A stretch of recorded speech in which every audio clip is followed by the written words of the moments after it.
لکه خوشحال خان خټک ته یو ورځ یو ښځه راغله ویل ته خو شاعر یې او د سر نه واله تر خپو پورې یو ځای به ما کې نه پرېږدي چې ته د شعر نه ونه باسي او صفت یې نه ودرېږي. هغې ویل داسې ورته وکړه لګیا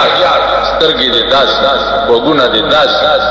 ننګي دې داسې دي شونډې دې داسې دي غاښونه دې داسې دي سینه دې داسې ده چې نوم ته راغې نوم آخر کې ورته وایي چې د نامه نه ښکته حل ویلی نشمه د نامه نه ښکته حل ویلی نشم د نامه غوټی د ګل دی د ګلاب دې نوم کې که خیال وکړئ څه شی غوټی دې نوم کې غوټی د نامه نه ښکته حل ویلی نشم حیا او د ادب او د احترام له وجې اگر چې اوس پاکستان کې خو د نامه نه ښکته حلونه شروع شو ستاسو خدای کور رانکه په دې پاکستان جوړول ستاسو خدای بیړي غر کړه ستاسو خدای هلاک او تباه او برباد کړه. پرون یو سړی راغی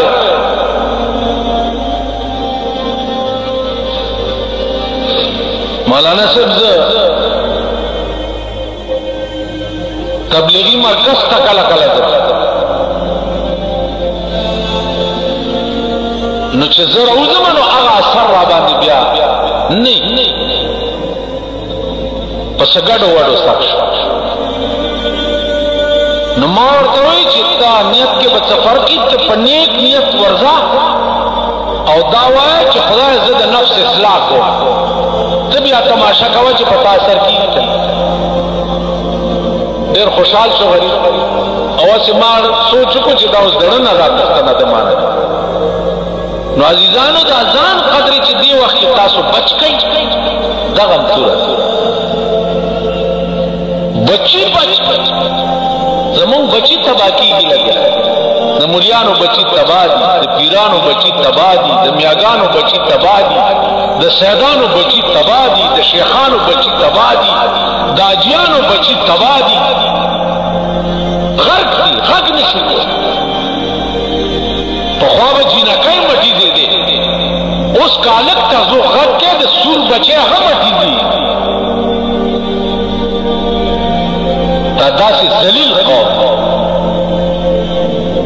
او وایي وقتاً په وقتاً خدای کم سړی چې واګې وشلی او د دین نه باغي شي د سپي په مرګ مري که نه د سپي غوندې مردار پروت دي او د سپي په مرګ مونږ ته به مرګ هم د سپي نصیب کېږي د سړیتوب مرګ به مونږ ته نه نصیب مونږ به د سپو په مرګ سهار باندې والد تپوس وکړی چې زه تماچې جوړوم هلته استاد راته وایي چې دا ګټه حرامه ده. مال هغه استاد دی چې کوم ځای امام دی د هغه علاقې خلک پوډر خرڅوي چرس خرڅوي افیم خرڅوي غلې کوي ډاکې کوي اجرتي قتلونه کوي. نو استاد ته وایي چې ته څه قلبي کې دغه خوراک به ته کې خدای دې خانه خراب نو مونږ د مردار خورو امامان یو زمونږ ټول خوراک مردار دی. زه اوس ویلی شم چې دې جومات ته هلکه دا روټۍ دې راوړې ده دا دې په حلاله ګټلي که په حرام دا ویلی شم خو چې راوړي بس پلته یې ورته وویل چې زه په تندر دې ولګي اوس څه چل کې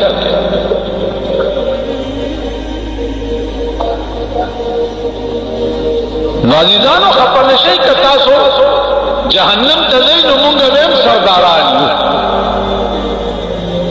زه دا ویلی شم پادیره چې دا پلیت دته جنازه ده نه کوم دته ژوند ما ته معلوم نه د دې حرامي نکاح زه نه تړم دته زندګي ما ته معلومه ده دا مونږ ویل نو په وطن چې د ګنګۍ سیلاب راشي د ګنګۍ سیلاب نه جومات هم نه بچ کېږي او نه دې ملا بچ کېږي او نه دې پیر صاحب بچ پیر صاحب په خلوت کې ناست دی او لوی واسکټ یې چوړی پیر صاحب دوانه به مې نه ومه او د غلا پیسې ولا ورکړې ورته لاس اوچت کړي چې خدای دی د خنزیر بچی نور هم لوی بچ کېږي نه لا هغه خلق اوس مولانا احمد علي لاهوري رحمت الله علیه غوندې به څوک چېرته پیدا جنازو سره به نه بالکل طالبانو ورته حضرت ولې ویل زه چې روان شم جنازې سره مړي ته وګورم نو ایمان ورسره نه بې ایمانه روان ما ته کشف وشي د هغه د جنازې نو دغه سره ایمان نه نو زه د بې ایمانه جنازې له نه اوس حضرت لاهوري په کوم ځای نه پیدا